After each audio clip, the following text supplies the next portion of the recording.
Kronologi TNI curi 1,3 juta rupiah di kotak amal masjid untuk jenguk orang tua sakit, ngaku kehabisan uang.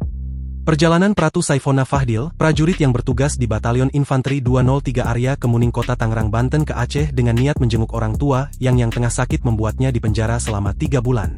Sebab saat tiba di Bandara Kuala Namu untuk transit ke Aceh, Fahdil ketahuan mencuri kotak amal masjid lantaran kehabisan uang. Hakim Pengadilan Militer 102, Mayor Ronald Sahat Hamonangan Sinaga, menyatakan terdakwa terbukti bersalah melakukan pencurian 2 kotak amal di Masjid Al-Mutakin Bandara Kuala Namu. Hakim menyatakan terdakwa terbukti melanggar pasal 362 Junto pasal 190 ayat 3 dan ayat 4 nomor 31 tahun 1997 tentang peradilan militer.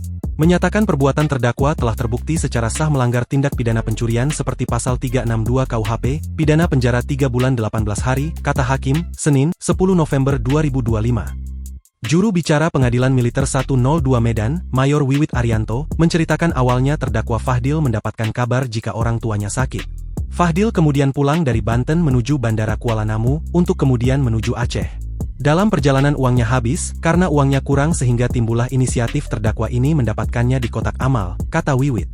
Peristiwa pencurian itu terjadi pada 23 Juli 2025 lalu, Fahdil mengambil uang 600.000 dalam kotak amal Masjid Al-Mutakin dengan cara merusak kunci. Keesokannya Fahdil kembali mencuri uang 700.000 dari kotak amal masjid, namun aksinya dipergoki penjaga masjid yang melaporkan peristiwa itu. Wiwit mengatakan uang yang diambil terdakwa sebanyak 1,3 juta digunakan untuk membayar sewa kos selama di Medan. Download Tribun X sekarang, menghadirkan lokal menjadi Indonesia.